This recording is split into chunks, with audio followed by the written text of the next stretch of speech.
नमस्कार, आप देख रहे हैं SPN9 न्यूज और आपके साथ मैं हूं क्रांति सिंह। आपको बता दें कि राष्ट्रपति मुर्मू का एक और तहलका मचाने वाला बयान हमारे सामने आ चुका है।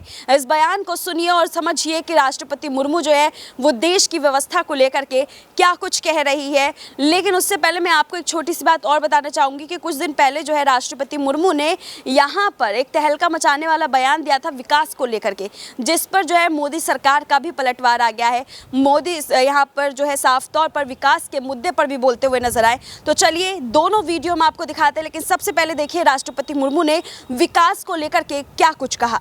मैं जो आप सब जानते हैं, मैं एक छोटी सी गांव से आई हूँ जहाँ कोई भी ऐसी मैं जब पैदा हुई थी, जब ली थी 1958 में, वहाँ कोई भी ऐसे सुविधा नहीं थी। गांव के लोग हम ये 3 लोगों को भगवान मानते थे, टीचर, डॉक्टर और लॉयर्स। टीचर को ओडिया में एक प्रोवर्ब कहते हैं, गुरु को न मानिब नर गुरु ही न साक्षात ईश्वर। गुरु एक मनुष्य नहीं, ये साक्षात ईश्वर है। और डॉक्टर को भगवान मानते थे क्योंकि वो जीवन दाता है। डॉक्टर और लॉयर्स के पास कितने टाइम लोग जाते हैं जो अब परेशान में होते हैं, दुख में, परेशान में। जिंदगी या उनके पास जो भी हो, धन दौलत जमीन जो भी जायदाद देने के लिए तैयार हो जाते हैं कि हम लोग परेशान से थोड़ा पार करो।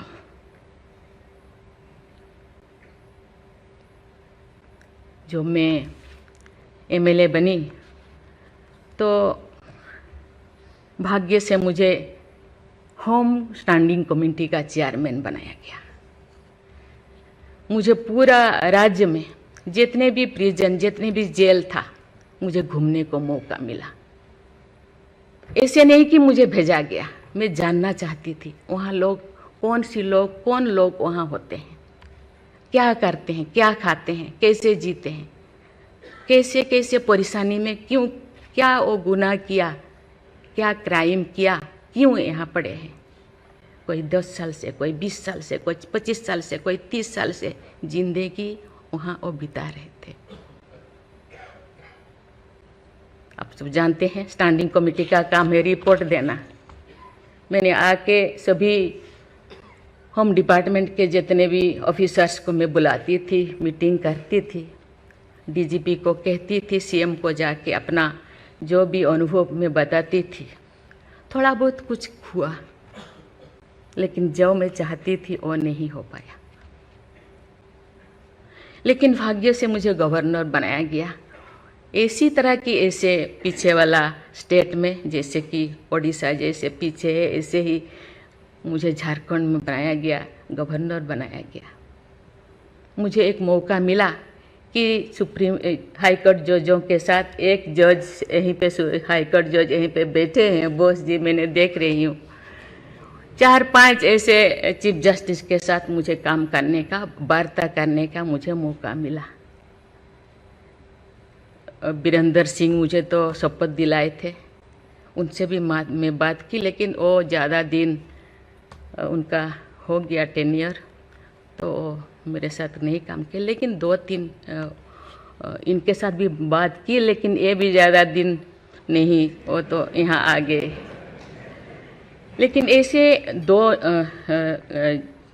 सुप्रीम कोर्ट जज, एक है PK महांती और एक है DN पटेल। DN पटेल तो सुप्रीम कोर्ट की जज तो, हाई कोर्ट की ये तो जज तो नहीं बन पाई ये है, तो फिर वो इंचार्ज थे।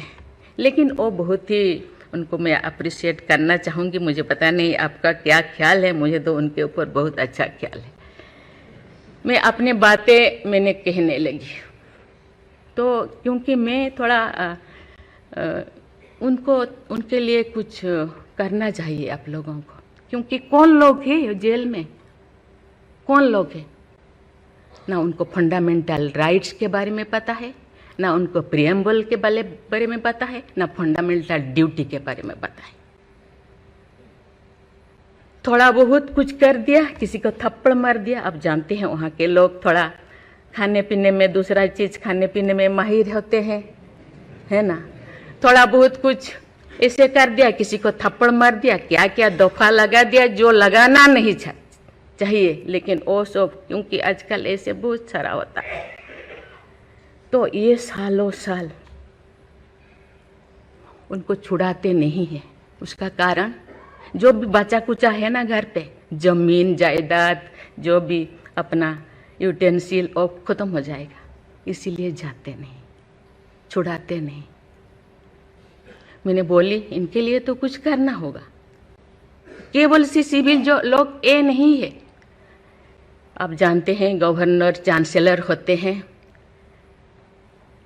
यूनिवर्सिटी का केसेस भी, ये जितने भी यूनिवर्सिटी का वाइस चांसलर, जितने प्रोफेसर कोर्ट का चक्कर लगाते रहते हैं, क्लास में टीचर नहीं होते, क्योंकि रोज चक्कर सालों साल, ये क्या हो रहा। तो मैंने बोली कुछ तो करना चाहिए। लेकिन मैं धन्यवाद देना चाहती हूँ, वहाँ तो अपना एक संस्था बनाया है झालसा, है ना, उसके जरिए वो एक दिन में ऐसे काम किए, दिन रात, एक दिन में वो शायद 5,000 होगा। एक बार पीके मिश्रा उन दिनों यहीं पे चीफ जस्टिस थे, उनको बुलाया गया, एक दिन में 5,000 केसेस वो ख़त्म कर दिए। सेकेंड टाइम फिर ऐसे ही लिए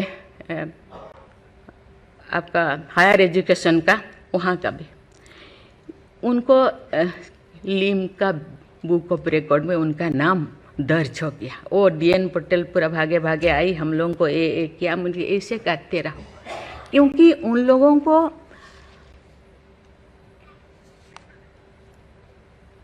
इतने साल गुनाह किया है कि नहीं किया है, ट्रायल पे अभी तो है। मैंने बोली ABCD कुछ करो, A20 ऐसे कैटेगराइज करो, उनका ख़त्म करो। ये सरकार के ऊपर ये बोझा बनते हैं। हम उनको, ये तो अभी तो ह्यूमन राइट्स भी है, आके उनको हम स्किल्ड करा सकते हैं। बाहर भी वो आना नहीं चाहते, क्योंकि बाहर आके समाज उनको बुरा मानेगा। इसीलिए मैं इस चीज़ को आपके ऊपर छोड़ रही हूँ, क्योंकि ये क्यों नहीं जाते हैं गांव के लोग छुड़ाने के लिए। बहुत सारे लोग क्या क्या करते हैं पता नहीं, जिंदगी ख़त्म कर देते हैं, लेकिन बाहर में घूमते हैं। तो सुना आपने मुर्मू को। अब हम आपको चलिए प्रधानमंत्री नरेंद्र मोदी का वो बयान सुनाते हैं जिसको उन्होंने अभी हाल ही में दिया है, और विकास के मुद्दे पर उन्होंने बात कह दी है। यहाँ पर सीधे तौर पर माना जा रहा है कि जहाँ विकास के ऊपर सवाल उठाए जा रहे थे, वहीं पर प्रधानमंत्री नरेंद्र मोदी ने उसका सीधा सीधा जवाब दे दिया है। चाहे वो विपक्ष के नेता को लेकर के हो, चाहे वो किसी को भी लेकर के टारगेट करके वो बोल रहे हो, लेकिन उन्होंने विकास के मुद्दे पर यह बात बिल्कुल साफ कर दी कि देश जो है वो विकास की ओर लगातार बढ़ता जा रहा है। तो सुनिए प्रधानमंत्री नरेंद्र मोदी ने क्या कहा। भारत की आवश्यकता की पूर्ति के लिए भारत में साइंस का विकास, ये हमारे वैज्ञानिक समुदाय की मूल प्रेरणा होनी चाहिए। भारत में साइंस भारत को आत्मनिर्भर बनाने वाली होनी चाहिए।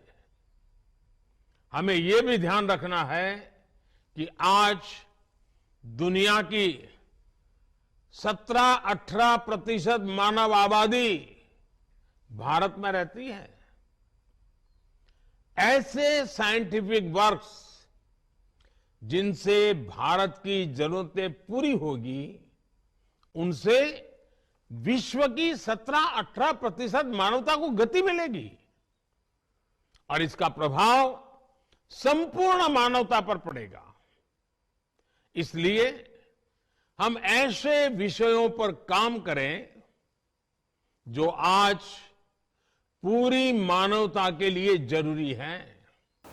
प्रधानमंत्री नरेंद्र मोदी के इस बयान को सुनने के बाद अब आप लोग को ये बात बिल्कुल साफ हो गई होगी कि सियासी महकमे में जो है एक के बाद एक मुद्दा गरमाता हुआ जाता है, लेकिन अगर अपने ही लोग अगर दो तरह की टुक बातें करेंगे तो हाल कुछ ऐसा ही होगा। दोनों के बयान आपने सुन लिए, बयान सुनने के बाद अब आप लोग के क्या तर्क है कमेंट सेक्शन में जरूर बताइएगा। फिलहाल आज के लिए बस इतना ही। देश दुनिया की तमाम बड़ी खबरों के लिए देखते रहिए SPN9 न्यूज़।